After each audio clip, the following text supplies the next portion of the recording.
सांगितल्या विषयाची आणि चर्चा करत आहे. ही चर्चा इतकं झाली की जी चर्चा मी वाचतोय ती वाचतोय ती मुंबईच आहे.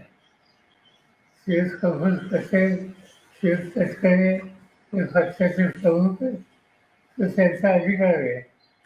त्यांना त्याच्यामध्ये प्राधान्याने काय करावं हे त्यांनी ठरवलेले दिसतंय.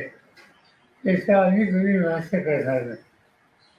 साहेब या गोष्टीवरती चर्चा झाली होती कारण पवार राजकीय एकत्र येण्याची दादांची देखील इच्छा होती. अगदी अनेक जणांनी भावना देखील व्यक्त केलेली आहे की काही जिल्हा परिषदेच्या निवडणुकीच्या आसपास दोन्ही पक्ष एकत्र येणार होते.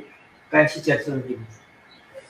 असं आहे की जिल्हा परिषदेच्या निवडणुका आता सुरू आहेत.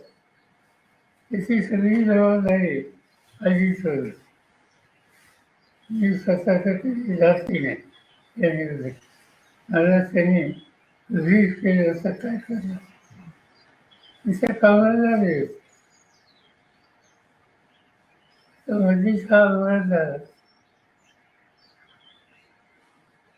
आज खऱ्या अर्थाने राष्ट्रवादीची विधिमंडळाची बैठक होत आहे. 2 वाजता घटनेची पद देखील सुमित्रा पवार यांना मिळणार आहे. 5 वाजता उपमुख्यमंत्र्यांची पदाची शपथ देखील घेणार आहे. असं वाचण्यात आले. हा त्यांचा अंतर्गत पक्षाचा निर्णय दिसतो. तो त्यांचा अधिकार आहे. साहेब जसं तुम्ही म्हणालात की आता दोन्ही राष्ट्रवादी एकत्र येण्याच्या ज्या सगळ्या चर्चा होत्या त्या महापालिकेत आपण बघितलं की दोन्ही राष्ट्रवादी एकत्र लढल्या. काही ठिकाणी यश आलं, काही ठिकाणी अपयश आलं. पण आता पुढची भूमिका तुमच्यावर मोठी एक जबाबदारी असेल पुन्हा एकदा. तर या सगळ्या गोष्टी कधी या संदर्भातलं थोडं त्याच्यामध्ये जे काही चालू होतं माझ्या कारणावर जे होतं त्या सगळ्या चर्चेत मी होतो. पण अजित दादा, जयंत चौकासी, शशिकांत शिंदे असे आमचे काही सहकारी याच्यात सतत होते आणि ते त्या सगळ्यांना एकत्रित करण्याच्या प्रक्रियेचा जवळ येऊन पोचले होते. शेवटचं विषय त्याने आम्हाला लोकांना केलं होतं. दरम्यान हा आघात झाला. साहेब येत्या काळातल्या सगळं हे मोठी जबाबदारी पुन्हा एकदा सगळ्या तुमच्या पक्षातल्या लोकांवर असेलच.